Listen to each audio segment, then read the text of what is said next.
Hello, I'm Blake Fontenay. I'm a columnist for TCPalm, and I'm joined today by Adam Neal, the editor and news director of TCPalm, and Ed Killer, also a columnist and member of our editorial board, and Larry Reisman, a columnist and member of our editorial board.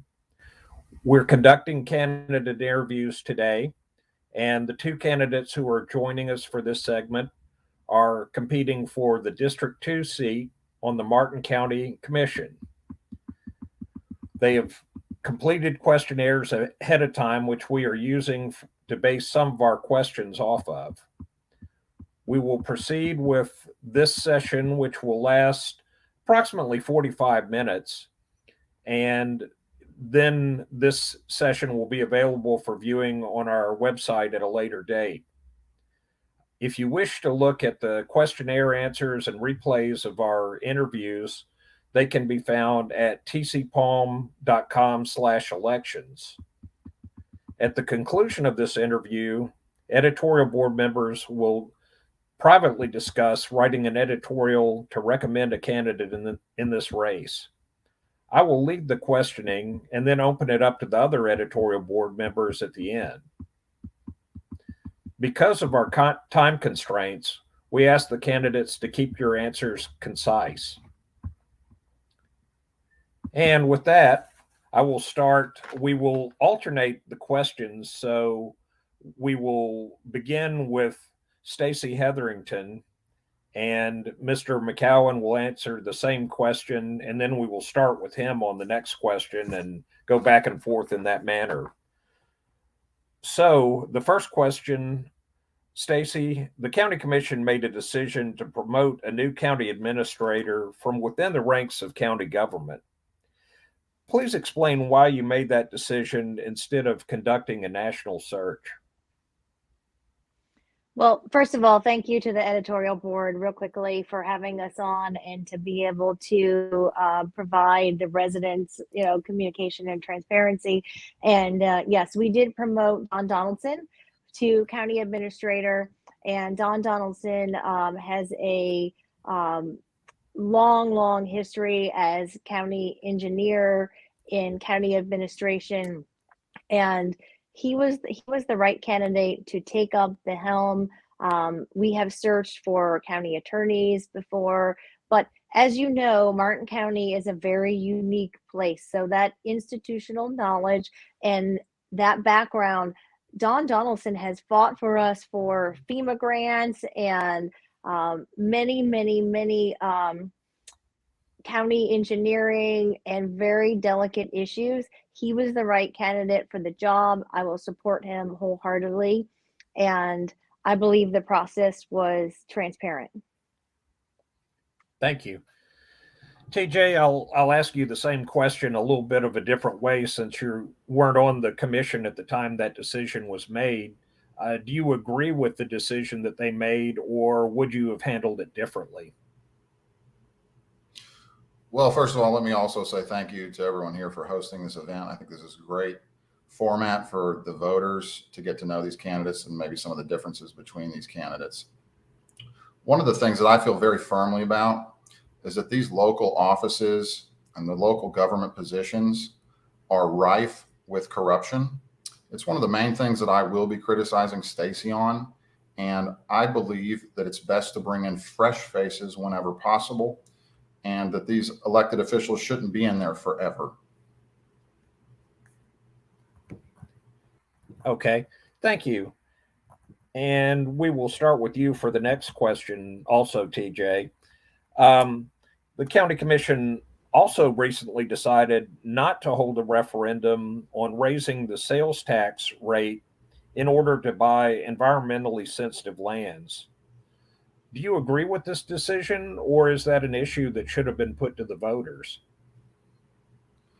I believe in as much voter input as possible. So as many times as we can take an issue to the voters as a referendum and say, we want your voices heard, that's what transparency looks like. Okay, thank you. Stacey, tell us about the that decision, why did the county commission decide not to hold a referendum at this time? Well, originally I supported taking that to the voters for a referendum because number one, our residents will tell you time and time again, the most precious thing about our county is that we have protected and preserved land, and no one will dispute that. I don't think any voter will dispute that. It's about transparency and timing. And the voters, I mean, I speak to them hundreds and hundreds every day. We had a separate organization that was doing some polling and some voter outreach, and the voters themselves had commented back to us that this is an economic time where that they could not bear this particular item at that time. We're in a inflationary crisis, and the voters said that we don't want to do this at this time. So my job is to always be on the ground and listening to them, and that's what made my decision to say, you know what, the voters have actually really put their input in. Thank you. Stacy, we'll start with you on the next question as well. When, if ever, do you feel it's appropriate to impose restrictions like lockdowns or mask mandates to slow the spread of communicable diseases? Well, as you know, I'm not a fan of mandates and lockdowns. I am a fan of listening to law enforcement and their best judgment, but I have never voted for, nor have I been a fan of mandates. I am a fan of public safety. And again, when law enforcement weighs in and said that there is an issue, then sometimes we have to heed and take actions. But in the instance of COVID, I always erred on the side of personal freedoms. Thank you. TJ, same question. When, if ever, do you feel like it's appropriate to impose restrictions like lockdowns or mask mandates to slow the spread of communicable diseases? Well, the first thing I have to say is that my opponent has just had a bold-faced lie to everyone that was watching this video. She did vote for the mask mandates. She later subsequently changed her vote when she realized there was backlash locally, but she didn't have the backbone to stand up for individual freedoms right off the bat. And I don't think she has a backbone in general, and she can easily be swayed, and she goes wherever the wind blows. And I will always err on the side of personal freedoms. I would never vote for any kind of mask mandates or lockdowns or fines for local businesses. Thank you. Let's stay with that for a minute. And TJ, I'll go back to you on this one because this is a follow-up on that. You know, we're thinking of this in the context of COVID, you know, which we've dealt with for the last couple of years, which had fairly low fatality rate, still tremendous loss of life if you extrapolate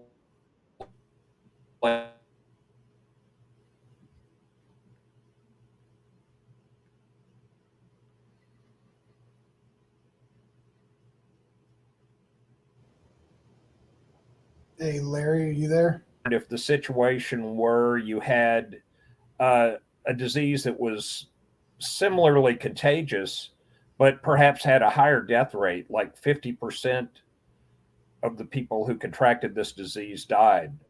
Are you still there, TJ, on the idea of no mask mandates or no lockdowns in a situation like that? Absolutely. And the reason why I am is because the people of this nation, the people of this county, they know how to take information and make sense of it for themselves and for their families. If we were in a situation where something like what you have proposed were happening around us, everyone would know that, and they would take those measures on their own. And that's what I would be there to defend, not imposing things on them. That's not the government's job. I mean, you can look back at the smallpox vaccines and say, and that is one of the main things that is pointed to, and that is used as a precedent, and say that, well, we have done this before. Well, that doesn't mean that that was the right way to do that, was to impose that on everyone. Because if there is a solution, people will come to that solution. They will make their own decisions on vaccines and on masks or whatever mitigation needs to be done. And I trust the people to make their own decisions. Thank you. Stacy, back to you. Again, this is a hypothetical scenario where, you're dealing with something with a much higher fatality rate than we saw with COVID, but a similar transmission rate. Is it appropriate for government to consider lockdowns, mask mandates, or other restrictions? Well, I'll even move from the hypothetical to, Mr. McGowan said that that my statement was inaccurate. I was one of the lone voices on the commission to say we need to educate people as to the facts so they could make their own decisions. So we did have a mandate in the county for a week. I was the lone voice on the county, can continue to say we have to educate people so they could make their own voice. And when it comes to if it's a law enforcement issue, then law enforcement says to us, this is a public safety issue. And I will always take our sheriff's department, our law enforcement, for the safety of the residents, their input into account. Thank you. All right. Let me stick with you, Stacy, on this next one. If you could go first. What standards would you use to determine when the county's comprehensive plan should be amended? Well, the comprehensive plan, that is our guide and our tool. And I think the question that everybody wants to know right now, including me, who's a fourth generation native, I've grown up here, I've raised my sons here, is what will we look like in 30 to 40 years? I've never left and I don't plan on leaving. And so my number one guiding principle when I think about the comprehensive plan, when everybody else does either, it's a book that's this big and I guarantee you it's very hard to go through, is what will we look like is the bottom line in 20 to 30, 40 years. It is a guiding instrument for us to make decisions based on planning tools. And do I think that it should be changed? I think it should be carefully measured so that we take into account what we're going to look like in 40 years. And I'm not a proponent of changing it willy-nilly.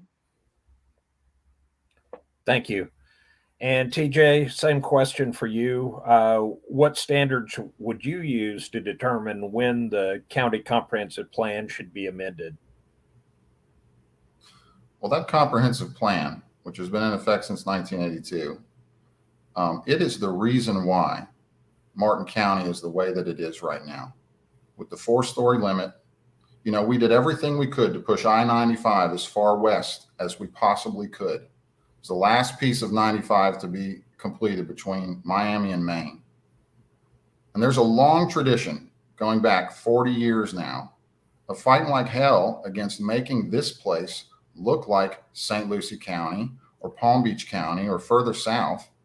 And it shouldn't be changed. The only way that the comprehensive plan should be changed is to make it more stringent and more difficult to develop here. Not in the ways that, what's going on in Hope Sound right now, and they keep delaying the votes. They want to change it to chip away on these ratios, the acreage on the rural lands. It's all just a long game to chip away that 30, 40 years, you're not going to recognize this place. Thank you. And TJ, let me stick with you for this next question, which is related to the previous question. When, if ever, do you feel it's appropriate to expand the urban services boundary? It's not appropriate to expand the urban services boundary because of the tradition that we have. When you expand the urban services boundary, there's all this justification written in from transportation down. Once you start expanding that then gives a rationale and a justification to bring in more development and to grow. So the urban service boundary is where the rubber meets the road on these issues. And I would never touch it. I would never vote to expand it. Okay. All right, Stacy, what's your answer on that one? Well, again, as someone that wants to stay here for the next 40 years, the urban service boundary has protected us for many years, and it will protect us for many, many years to come. We haven't messed with the urban service boundary. We, I personally will protect the urban service boundary, and it's something that, again, I'm going to stay here for 40 years, and I don't want to see Martin County be something that is unrecognizable. I remember when Cove Road was a dirt road. I remember when Salerno was a dirt road. And I wish that some of that had never changed. Of course, over time that grows, but I will hold the line in making sure that Martin County is recognizable to me, my family, and my generations and my sons to come. Thank you. And Stacy, we'll start with you on this question. Again, another development related question, but should there be limits on how many times a developer or a landowner can request delays to a land use case? Well, legally, I think what I am most concerned about is that someone should take, I think the residents had said, we want to take public input. And we're speaking even some recent cases. Public input is necessary when people are seeking these types of changes. So if the delay is in order to take public input, I'm in favor of more transparency, more communication with the public, and as much due diligence to get the public involved as possible. If a delay tactic is what you're talking about for no purpose, then I am not in favor of it. But if someone is seeking to involve the community and be transparent, then I have always advocated for, since day one on this job here, that we need to involve the public more in government's actions. Thank you. TJ, same question. Should there be limits on how many times a developer or a landowner can request delays in land use cases? I would be totally in favor of that. And I saw your recent article on this, Blake, and you were spot on with that. What they're doing with this Atlantic Bridge stuff down there in Hope Sound, they're just kicking the can. They're waiting till no one's paying attention. They didn't announce it till the morning of. People had made all these arrangements to be there, people to come make their voices heard, like Stacy's saying. And they're using dirty lawyer tactics. And they're going to keep pushing. And unless we have commissioners who are willing to stand up and vote against that, they'll eventually get it done. Hey, Blake, can I ask a question? Sure, jump in, Larry. It's growth related. So my question is, at some point, I would imagine, if you don't expand the urban services boundary, the inland, the area inside the urban service area will get built out or come as close to it as possible. What happens then? Do we just say there's no more development? I will start with TJ. So the development that we should be focused on here in Martin County, and what I would always stand for, are single family residences and the kind of communities that we already have. So what's happening within the urban service boundary is now we've got multi-unit condos and apartments going up everywhere. No one that I've talked to supports that or wants that, but they have that available to them. Okay. Unless the city commission starts to put the brakes on that, that's going to continue to happen. Nobody wants that. So the county has its responsibility to keep that urban service boundary where it is. I think we should focus on, if you want to call it redevelopment, I call it progress by making what we already have better. And yeah, we've got stuff around town that could use some freshening up, but it doesn't mean that we need to expand the boundaries. Thank you. Stacy? Inundated to me, the question that is sort of the elephant in the room sometimes we're making decisions, whether somebody will force us one day to expand our urban service boundary. And as you know, we continue to fight preemption on a lot of issues, and that's something always in the back of my mind is we're going to make the best use and make this community the best place it can be within this urban service boundary. But I'm always looking, is the state going to come down and preempt us and force us to do something? And that requires forethought and planning on our part. Thank you. Blake, back to you, Blake. Okay. Thanks, Larry. And back to Stacy again for this next one. What, if anything, should the county do to encourage development of more affordable housing? Well, the first thing we should do is we need to set up an affordable housing task force. We need a toolkit, and we need different collaborative groups. I went to the school board forum recently, and they talked about how they were interested in affordable housing for teachers. And that's not the job of the school board, but I do think that a collaboration on workforce housing is where we start. And we certainly have been having those conversations, and we need to see what we're going to look like and what are we willing to collaborate and work together on for affordable housing. There are some good private public partnership examples throughout the state that have been very successful. Thank you. And TJ, same question. What, if anything, should the county do to encourage more affordable housing? It's not the government's job to provide affordable housing to citizens. They shouldn't do anything with that. Everything that the government tries to make better, they make it worse. So I think we need less government involvement in those kind of things. Okay, thank you. And we'll stick with you for the next question as well. What, if anything, should the county do to encourage more economic development?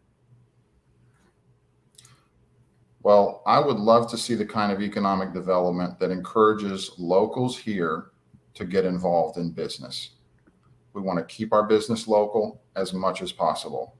And what I certainly don't want to see happen is for us to give incentives, tax breaks, bringing in outside corporations, developers, whatever it is, and kind of opening the doors for them while doing nothing for locals. So anything should be focused on having locals, small businesses. That's what I'm for. Stacy, thank you. Stacy, same question. What, if anything, should the county do to encourage more economic development? Well, we have arms to do that. Just today, I was at a ribbon cutting for to hear at the airport, 400 high-skilled paying jobs.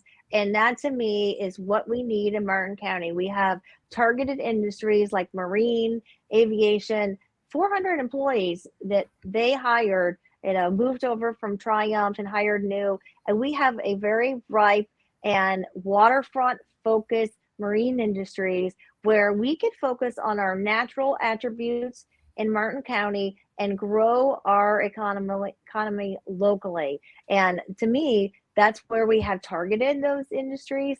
And that's where I will stay focused on marine jobs, local businesses, and economic development that still is the right thing for the unique quality of life of Martin County. Okay, thank you. And let me stay with you, Stacy, on this question. This one's a bit more open-ended, I guess. But what does the term the Martin County difference mean to you? Well, the Martin County difference is what I grew up with. Again, I've been here for 4 generations. I was raised here. I grew up in Indiantown. I went to Warfield, Indiantown Middle School, South Fork High School, ran down the dirt roads of Salerno and Cove Road. It's not the same now, but we're trying to protect and preserve the land. I wish you could see the land preservation that Martin County has done all these years. We have protected the quality of life, and I am completely not in favor of all of the multifamily units that City of Stuart has put in place. I think that is not distinguishable to Martin County.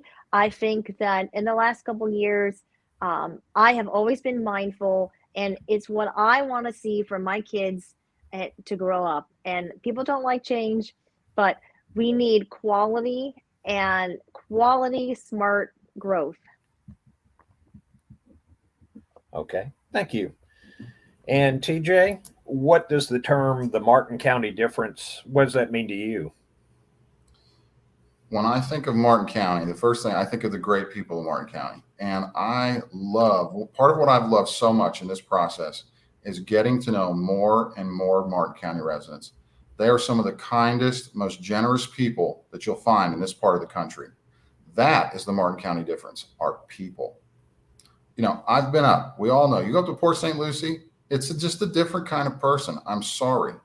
You know, we live our life at a different pace down here. That's the Martin County difference. Thank you. And TJ, I'll come back to you again on this next question. Many candidates for political office talk about how they would cut the budget. So please tell us, as specifically as you can, what areas of the Martin County budget you feel need to be cut. Well, what I think that we've done a terrible job at, and we will, government will continue to do a terrible job at, is to be in the business of being in business.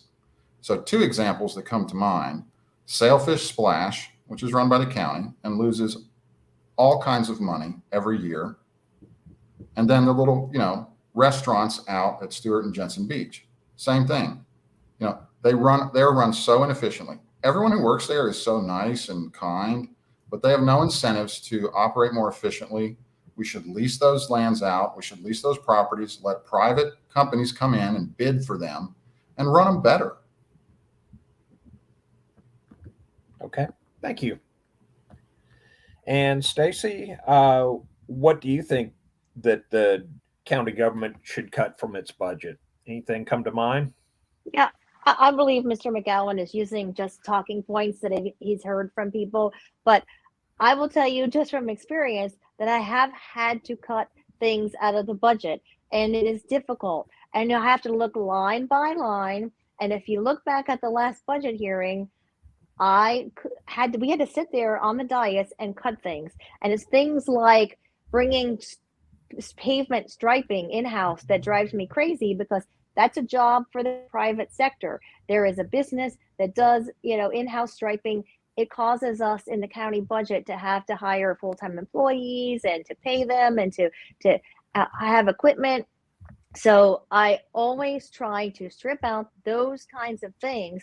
Private sector does that kind of work. And then I prioritize needs over wants. We know we need water quality, and we know we need quality infrastructure, and we know public safety is going to be number one. People live here because it's low crime, and they want their first responders to show up at their door, highly trained and well responded. Those will always be my priorities. And the rest of the budget, I will just prioritize wants over needs. And again, if you look back at the last budget hearings, you'll see we had to wrangle on the dais to cut those things. Okay, thank you very much. And I will go to you with the next question.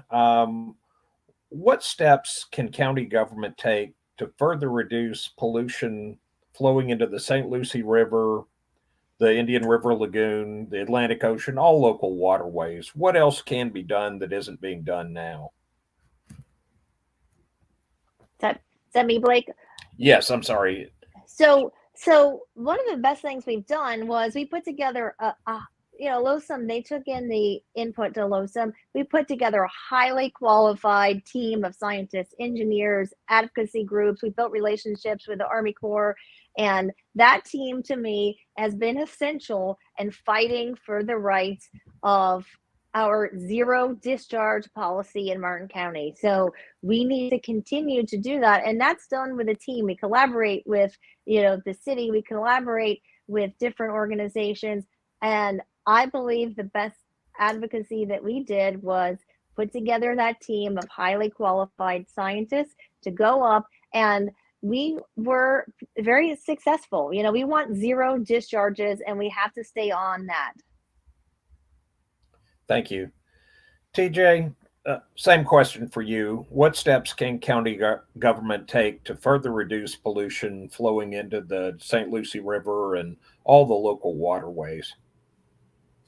Well, one of the things that I would really like to see us focus on is getting more people off septic and onto sewer here in Martin County. And there are areas around this county, Port Salerno is one that comes to mind, where it has been significantly more expensive for the residents there to convert over. And I think if we're looking at this as a safety issue of our environment, then our funds could be prioritized to help people convert over there. But I want to go back to something that Stacy said, and I think she has a lot of damn gall, first of all, to accuse me of using talking points. So let's go to two of her talking points that she's used today. Hold the line. I talked to 3 people personally today, knocking doors, who said that their support for you is gone because you said you were going to get in there and you were going to hold the line. And then you turned around and you got your real estate license and you started messing around with all these developers from outside Martin County. And you're all pro-development now. And they do not want to have anything to do with you. They're not going to vote for you. And I'm rallying the troops against you on that specifically. Number 2, transparency. Let's talk about transparency, Stacy. Why don't you right here tell everybody why you had to get a $150,000 personal loan from Roger Pennington, an ex-lobbyist, campaign consultant, guy who's an absolute swamp creature from Tallahassee? Why don't you just be real transparent with the people in Martin County and tell them right now why you did that? Okay. That wasn't on our list of questions, but Stacy, I'd like to give you an opportunity to respond to that. Great. What I see is someone who has come in with a bunch of talk, a ghost who has never been involved. I have a track record of being involved in this county my entire life. Okay. I'm a single head of household that has supported myself, my family, and 2 children. So when you talk about making business decisions and buying homes and hard loans, and yes, I work 2 or 3 jobs every single day of my life, and I probably always will. So I do this job as a public service. What actually gives me cause for concern is someone who is not transparent, that does not report the accurate filing on their campaign contributions, and that comes in like a ghost from the night that has never been involved in Martin County. And I see no ill will. People have the right to choose their elected officials, and they may not like every decision you make. I always make it with the best interest of my citizens, my family, your family in mind. And I've always been transparent, and I've always advocated for transparency. So whether I get a loan from Seacoast for my house, I bought 2 houses, 3 houses, I'm super proud that I am able to continue to work 2 or 3 jobs, represent the citizens of Martin County, provide for my family, and do a good service for Martin County. Thank you. I'm going to shift gears and go back to Larry and or Adam and Ed to see if you all have any additional questions. Any of you all want to chime in here?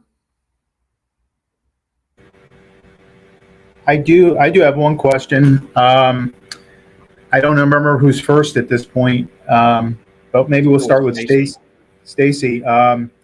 So Brightline, is getting ready to start through the Treasure Coast, and we know what the issues are in Martin County. Can you address the settlement that you made with Brightline, and then what you would do if reelected to ensure that Martin County residents are protected? Yeah. Trust me, I remember that settlement really clearly because it was day 1, inauguration day, and we went into a shade meeting about 30 minutes after I was inaugurated for a huge settlement agreement for Brightline. And I certainly think that was the best for the residents of Martin County. We know Brightline is coming. I don't quite frankly understand the business model behind Brightline. However, it's coming, and I want to protect Martin County residents as far as the boaters and the residents that live west of the bridge are highly concerned. The marine industries are highly concerned. I think Brightline needs to have their skin in the game. and I will do whatever I can to work in the best interest of our residents to have the most minimal impacts we can. And I'm going to make sure that those things that were in that settlement agreement, which by the way, again, was settled on inauguration day for me, that they put those things in play, and Brightline is accountable to our residents to do all the things that they said they were going to do.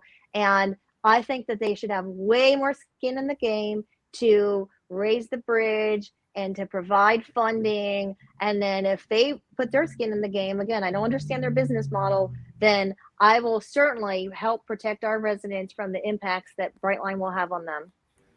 Do you have a timeline on that? Well, unfortunately, the timeline, I just sat in the city of Stewart for the meeting with Congressman Mast and Brightline, and their timeline was not amenable to me. I think that needs to get going far. I mean, we're talking they're 5 years, and we know even DOT planning, we're talking 5 years out. And I think that we need a more swift timeline. Thank you. TJ? Can you restate the question just concisely for me, so I'm answering the specific question that you want about Sure. Brightline? Brightline is coming along, it seems, and the county reached a settlement with Brightline.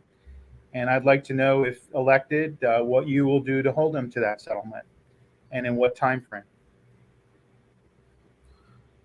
Well, first of all, the business model of Brightline, this is all about the freight. It's always been about the freight. They want to sell us one thing and say, oh, we're going to provide all these passenger services. There's not a need for that. This is about freight for them. So what I would do is, whatever the settlement agreement is, that should be done quickly.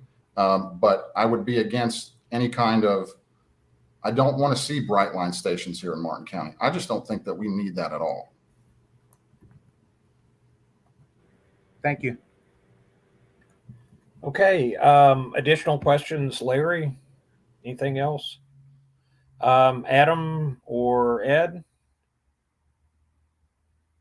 Okay.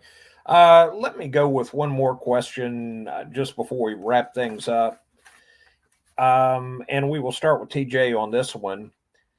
If you could describe one ethical dilemma you have experienced in your life and how you resolved it, we would appreciate it if you could tell us about that.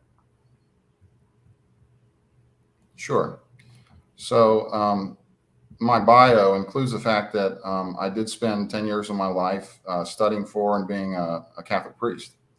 And I realized, at some point, that I wanted a family, and that was going to be the thing in my life that was most important to me.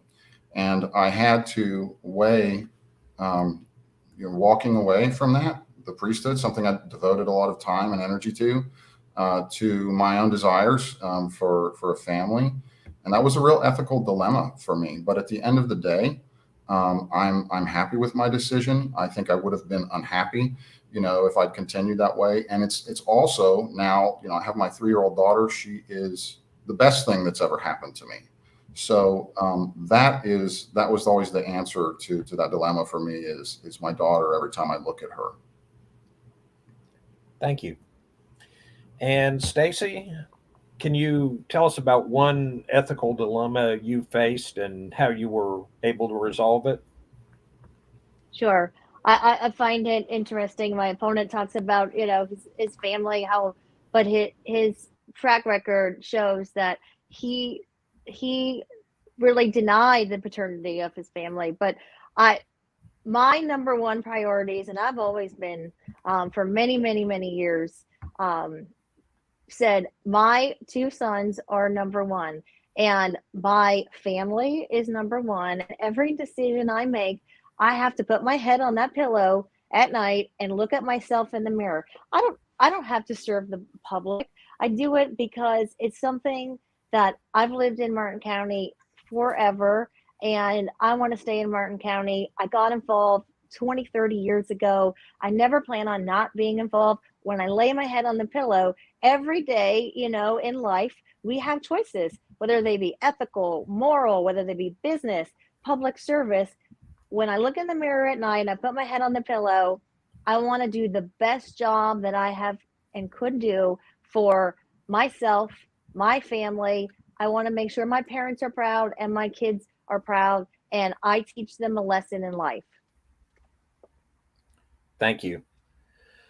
All right. Well, we are getting near our time here, but I would like to give each of you an opportunity to make some closing remarks here and give us any final thoughts that you would like to pass along to our editorial board and people who may be viewing this broadcast about your candidacy and why people should vote for you. So, Stacy, if you would like to start there. Good. Well, I'll just point to a proven track record. I have served for 4 years. The residents elected me, and not every choice will be for every resident, but I'm an independent thinker. I take every decision to heart.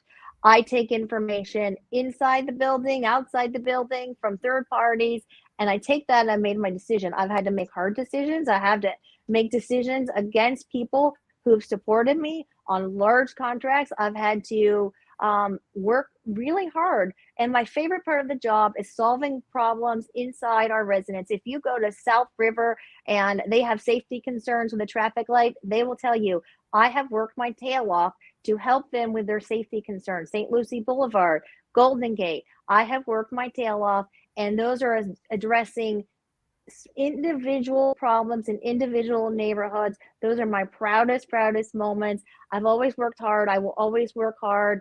And the residents get the choice. They get a choice between me, my opponent, who has come in. He's never had a track record. He's never done anything for Martin County. He's never been involved in a nonprofit or anything else to contribute to Martin County, yet is going to come in and attack me because he doesn't have a plan of action. He has a plan of attack. So while I'm out there working for the residents, he's putting together maneuvering political schemes to attack me. And I will continue to work for residents inside the district, out of the district, and I will continue to work for all of Martin County and protect our quality of life, because I plan on staying here as I have for many years.